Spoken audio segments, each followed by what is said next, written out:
I was born into silk, yet never destined to wear it with ease. My name, in the beginning, was Wu Zetian. I was not born an empress, nor raised as one. I was the daughter of a lumber merchant, a girl expected to serve tea, stitch garments, smile politely, and disappear into history like thousands before me.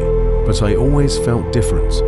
In the quiet corners of my home in Lijo, I listened not to lullabies or gossip, but to the rustling of scrolls, the clatter of chess pieces in my father's study, and the whispered voices of the servants repeating imperial news from the capital. I paid attention. Even as a girl, I knew the world did not want women to lead. I watched my mother bow when she was not wrong. I watched men raise their voices to fill silence, while women quieted to survive. And I knew, if I ever wished to be more than a shadow at the table, I would need more than beauty, obedience, or luck. I would need will. At 14, I was summoned to the imperial palace of Emperor Taizong, not to rule, but to serve. I was a concubine, like so many others, a name scribbled among hundreds, a pretty face tucked into the vast machinery of court politics. Most girls wilted here, some aged overnight. Others drowned in jealousy, or clung to the scraps of attention granted by powerful men. I did not. I watched. I learned. I listened. I began memorizing the names of ministers, understanding who bowed lowest when the emperor entered, who smirked when others stumbled. I became fluent in the unspoken rules of the court. Every glance, every gift, every whisper behind closed screens. These were tools, and I, though young, was building a weapon of understanding. Emperor Taizong noticed me, but not for my face. He saw the way I moved between conversations, how I never spoke first, but always remembered what was said. I knew when to fade and when to speak. I translated his moods better than his own wives. I became his reader, his handler of scrolls. Though I never shared his bed, I shared his strategy.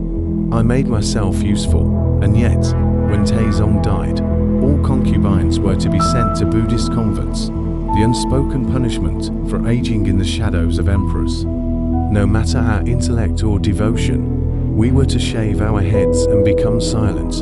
I refused. I had seen the way his son, the new emperor, Gaozong, looked at me. I had seen the hesitation in his gaze, the longing. He had once been a prince, stammering through court etiquette, blushing at my presence. Now, he sat on the dragon throne, and I saw something rare in him, a man who could be guided. I left the convent not through prayer, but through power. He brought me back, not just to his chambers, but to his side. I returned not as a ghost from his father's court, but as a storm that would change his own. Some whispered, some gasped. A former concubine of Taizong now in bed with his son. They called me immoral, dangerous, a curse, but I called it what it was, survival. No man in court was scorned for ambition, for stepping over blood to claim their fate. Why should I be? From that moment, I vowed, I would never again be sent away. I would never again be disposable. If I was to live, I would rule. You may think that once I returned to court, my crown was guaranteed. That because I shared his bed, I shared his power. You would be wrong. In the palace, love does not protect you. Affection does not shield you. Only strategy survives. When I returned to Emperor Gaozong's side, I was not alone in his heart. He already had a wife, Empress Wong, and a favored concubine, Consort Z. They ruled the inner court with silk-gloved claws, hiding poison in compliments, knives behind painted fans. They saw me as a relic, a scandal, a ghost from the father's reign who dared to touch the son's throne. But what they underestimated, what so many have, was that I did not need to shout to conquer. I did not need to plead. I needed only to be patient. I began with the servants. I replaced one maid, then another. I made sure every piece of silk, every wine goblet, every lantern string in Gaozong's chambers passed through hands that bent only to me. I learned his moods, his fears, the names he forgot and the memories he clung to. He needed me, not as a woman, but as an advisor, a keeper of his sleep, a protector of his mind. I gave him sons. Wang and Zi gave him nothing. When my daughter died, yes, my tiny girl, barely a few months old, I collapsed. I remember her still, skin like moonlight, breath soft as a feather. I held her, then handed her to a maid, and then she was gone. They told me it was illness, but I knew which faces smiled when they should have wept. I saw the tremble in Consort Zhao's hands. I saw Empress Wang avoid my eyes for the first time in months. I did what no woman before me dared to do. I accused them, publicly, openly, I said. They murdered my child, not to the emperor, but to the court, the eunuchs, the priests. I did not plead behind curtains. I made my grief a weapon. They tried to laugh it off, but Gao Zong saw what I saw. He ordered an investigation, torture, confession. Nothing was found. It didn't matter. In the court of survival, truth is irrelevant. Power is everything. Wang and Zi were stripped, their titles removed, their robes torn from their shoulders. I watched as they were dragged through the corridors, where once they reigned, hair unbound, eyes wide with disbelief. One begged, one cursed. I watched them both. Then I became Empress Wu. The emperor's health began to fail not long after my coronation as empress. Gao Zong was never a strong man, and now migraines ravaged him. His breath shortened, his limbs slow. He left more and more of the governing to me. What began as whispers in court became routine. I issued edicts in his name. I answered petitions. I judged disputes, and no one dared stop me. At first, they called it convenience. Then they called it co-rule. Eventually, they stopped calling it anything. They simply bowed lower. Gao Zong faded into quiet rooms. I stayed in the halls of power. I remember the first time I addressed the court without him at my side. My voice didn't tremble. I didn't hesitate. I spoke the way I always had behind the curtain, firm, clear, absolute. Some flinched, some looked down. One minister, an old man from a powerful clan, refused to stand. He was dead within a week, not by my hand, but by the quiet mechanisms that protect those who rule. I didn't need to order his death. I only needed to allow it. That is how power works. They began calling me the second emperor, not to my face, not yet. But the term spread through the ranks of bureaucracy, through kitchens and corridors. I let it. In 683, Gao Zong died. I did not weep for long. He had been my shield, my gateway, my partner, yes, but never my equal. I had outgrown him long before his final breath. Custom dictated I step aside, that I allow our son to rule as emperor while I withdrew as dowager.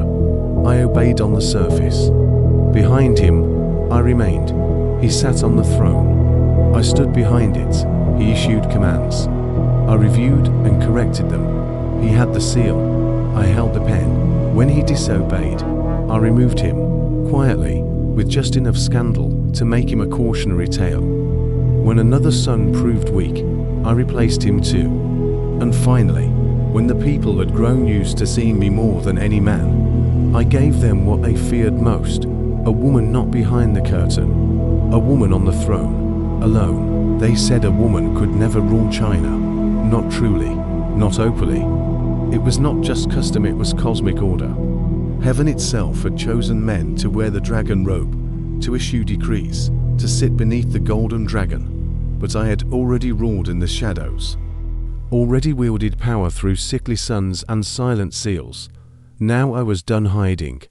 In the year 690, I did what no woman in China had ever dared. I declared a new dynasty. I named it Zhou, to separate myself from the Tang name, my husband's name, my son's name. I crowned myself Wangdi, emperor, not empress, not dowager, not consort, emperor. The court erupted. Some officials collapsed in protest. Some cut their hair in grief.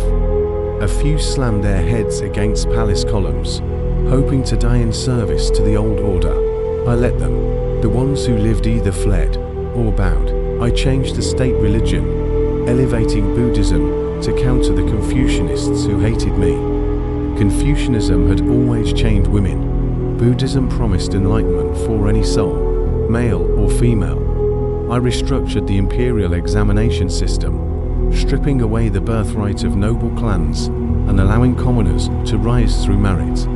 The elite despised me for this, but the people loved me. For the first time, peasants could send their sons to serve the empire. For the first time, poets were heard, engineers were respected, and voices from the south and west entered the courts.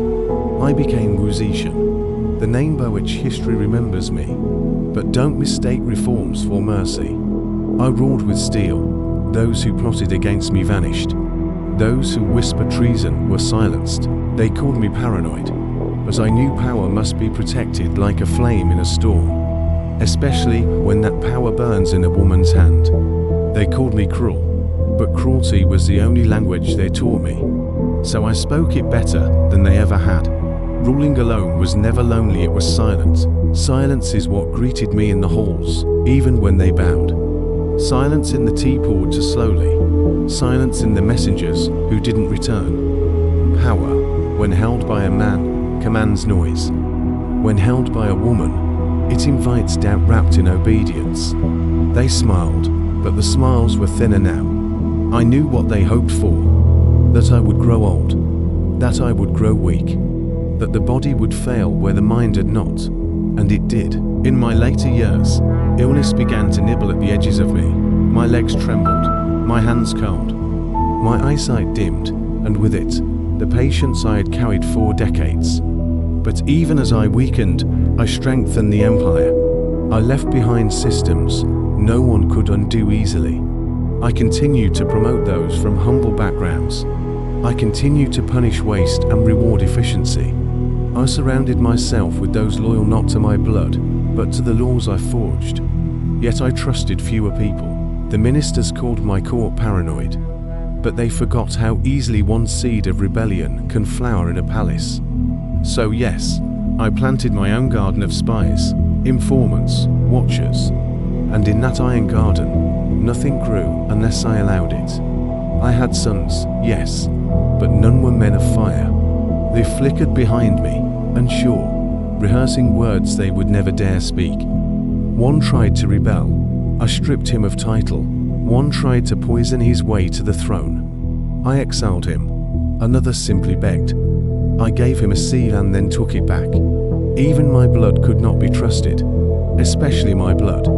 In the end, it was not death I feared, but oblivion. I had spent my life carving space in stone, so history would remember, but I knew the moment I let go, they would try to erase me. Not just my name, but everything I had changed. So I held on, longer than they expected, longer than they could endure. The end did not come with swords, it came with whispers. In the year 705, I was old frail, they said. No longer the fire that burned down dynasties, but embers to dim to fear. That's what they believed. My ministers, emboldened by my fading strength, plotted the unthinkable. They entered the palace under cover of ceremony. My guards stepped aside, not from disloyalty but from exhaustion. They had served me 4 decades. They wanted peace. They wanted me to let go. I was not killed. That would have made me a martyr. I was removed, quietly, under the polite language of abdication. They restored the Tang dynasty. They called it order. They erased the Zhou I had forged with my will. They stripped my name from scrolls. They scratched my deeds out of records. They dismantled my statues. They labeled me cruel, lustful, cunning, wicked words men use when they cannot kill you, only your legacy. They gave the throne to my son, a man I had once banished, now propped up to symbolize the return of proper rule. But even he could not rule without the framework I had built. I retreated into silence. No title, no decree, no crowd. And yet, I smiled. Because even in forced retirement, I was still feared. Because my name, though buried, would rise again. I died that same year, at 81. They buried me next to Emperor Gaozong in the Qinling Mausoleum. But they did something strange, something no emperor or empress before me ever endured. They left my tombstone blank. No name, No dates, no titles, just stone. They feared what words might say, they feared what truth might echo from an inscription that dared admit what I had done. But here's what I know: tombs crumble, titles fade. But what I changed remains, the examination reforms. The rise of the commoner, the power of the pen, the precedence of a woman not just ruling but reigning. They wanted me forgotten. Instead, I became unforgettable. My name is Wu Zetian. I was not born a ruler, but the first became an empire. And long after my bones turned to dust, I still speak.